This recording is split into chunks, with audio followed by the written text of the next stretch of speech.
Are you did? మీరు చనిపోయారా అనే ప్రశ్న ఎవరికైనా సరే ఎదురైనప్పుడు ఖచ్చితంగా చాలామందికి అనుమానం అనిపిస్తుంది. లేకపోతే ఇదేమైనా పిచ్చి అనుకుంటారా, లేకపోతే వెర్రి అనుకుంటారా?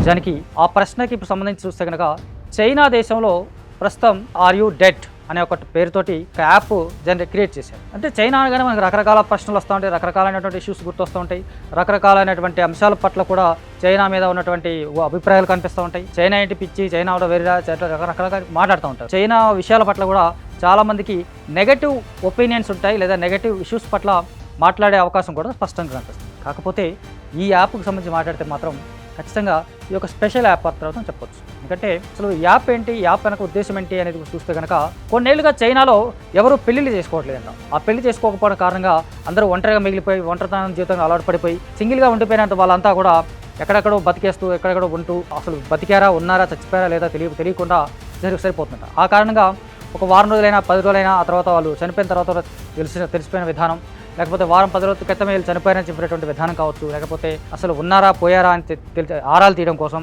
ఇవన్నీ కూడా పరిగణలోకి తీసుకున్నటువంటి ఒక యాప్ ఆర్ యూ డెడ్ అనేటువంటి ఒక యాప్ క్రియేట్ చేసింది. అంటే దీంతో స్పష్టంగా ఎవరైనా సరే బతికున్నారా లేదా అనే ప్రభుత్వాలు తెలుసుకునే విధానం కోసం ఆ యాప్ క్రియేట్ చేసింది. అంటే చైనాలో ఉన్నటువంటి ప్రతి ఒక్కరు కూడా ఆ యాప్ని డౌన్లోడ్ చేసుకోవాలి.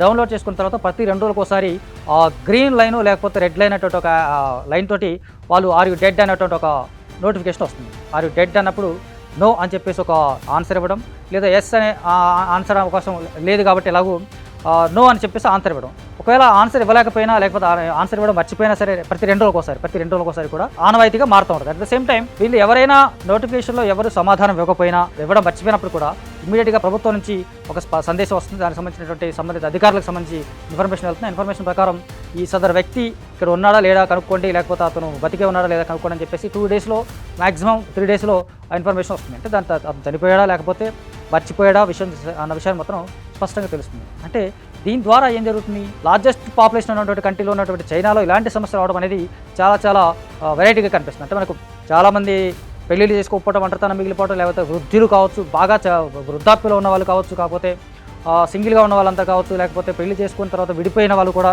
రకరకాల ఇష్యూస్ వల్ల మానసికమైనటువంటి ఒత్తిడితోని, లేకపోతే మానసికమైనటువంటి సమస్యలతోటి వాళ్ళందరూ ఎక్కడ ఉన్నారో ఎలా ఉన్నారో కూడా చనిపోయినటువంటి సందర్భాలు కనిపిస్తున్నాయి మనకు. అంటే ఈ మధ్యకాలంలో చూస్తే కనుక పోలీసులు గుర్తించినటువంటి శవాల్లో ప్రధానంగా చాలా వరకు కూడా 10 రోజుల క్రితం చనిపోయారు, 10 రోజుల క్రితం 15 రోజుల క్రితం చనిపోయారు, లేదా వీళ్ళు చనిపోయి ఆల్రెడీ 15 రోజులు అవుతుంది. అలాంటి ఒక ఫోరెన్సిక్ రిపోర్ట్ ద్వారా తెలుస్తుంది మనకు. ఈ కారణంగా చాలామంది చనిపోతున్నారు, లేకపోతే చాలామంది ఇబ్బంది పడుతున్నారు, చాలామంది అనేకమైనటువంటి సమస్యలతో ఫేస్ చేస్తున్నారనే కారణంతో ఇది ఆర్ యూ డెడ్ అనేటువంటి ఒక పేరుతోటి యాప్ క్రియేట్ చేసింది. సో ఇప్పుడు చూస్తే కనుక ఆ యాప్ చాలామందికి బాగా నచ్చినటువంటి యాప్గా కనిపిస్తుంది. అట్ ద సేమ్ టైం కొంతమంది మాత్రం దాని మీద వ్యతిరేకత వ్యక్తం చేస్తూ ఉన్నారు, లేకపోతే మిక్స్డ్ ఒపీనియన్ కూడా క్రియేట్ చేస్తూ ఉన్నారు. కాకపోతే చాలా వరకు 70% మ్యాక్సిమం పీపుల్ ఈ యాప్ మంచిదే, ఈ యాప్ వల్ల ఉపయోగమే జరుగుతుంది, లేకపోతే ఈ యాప్ వల్ల చాలామందికి మేలు జరుగుతుందని చెప్పేసి చెప్తూ ఉన్నారు. సో అలాంటి యాప్ మన దేశంలో ఉంటే ఎలా ఉండబోతుంది, అలాంటి యాప్ మన దేశంలో ఉన్నటువంటి యువత మీద ఎలాంటి పని చేస్తుంది, అలాంటి యాప్ ఈ దేశంలో ఉన్నటువంటి ప్రజలకు నిజంగా ఎంతవరకు మేలు చేస్తుంది అనేది ఆలోచిస్తే కనుక ఖచ్చితంగా మనకు కూడా ఇలాంటి ఒక యాప్ ఉండాల్సిందేమో అని అనిపిస్తుంది కదా. నిజమే, భారతదేశంలో కూడా చాలామంది ఒంటరిగా మిగిలిపోతున్నారు. పెళ్లిళ్ళు చేసుకోవడానికి పెద్ద ఇంట్రెస్ట్ చూపించడం లేదు, లివ్ ఇన్ రిలేషన్షిప్స్లో ఉండిపోవడం, లేకపోతే కొంతకాలం నచ్చినంతకాలం ఉండటం, లేకపోతే నచ్చకపోయిన చెప్పేసి వెళ్ళిపోవడం. కొంతమంది ఒకవైపు హైందవ ధర్మం కావచ్చు, లేకపోతే సనాతన ధర్మం పట్ల ఒకవైపు పాజిటివ్ సెక్షన్ మాట్లాడుతున్నటువంటి ప్రజలు ఉన్నా కూడా ఇంకొక వైపు మాత్రం ప్రజలు ప్రధానంగా ఒంటరితనానికి ఇష్టపడడం, లేకపోతే ఒంటరితనానికి అలవాటు పడడం, లేకపోతే సింగిల్గా ఉండిపోవడం అనేది చాలా స్పష్టంగా కనిపిస్తుంది భారతదేశంలో. మరి వాళ్ళందరికీ కూడా ఏంటి పరిస్థితి, వాళ్ళ లైఫ్ స్టైల్ ఎలా ఉండబోతుంది, లేకపోతే లైఫ్ స్టైల్ సంబంధించినటువంటి లైఫ్ అనంతరం ఎలా ఉండబోతుంది. ఆర్ యూ డెడ్ అనేటువంటి ఒక యాప్ చైనాలో క్రియేట్ చేసినట్టుగానే భారతదేశంలో కూడా ఇలాంటి ఒక యాప్ క్రియేట్ చేస్తే కనుక, లేదా యాప్ను డౌన్లోడ్ చేసుకునే అవకాశం ఉంటే కనుక ఎలా ఉండబోతుంది అనేది, మీకు ఎలా ఉంటుంది అనేది మీ కామెంట్స్లో చెప్పండి సార్.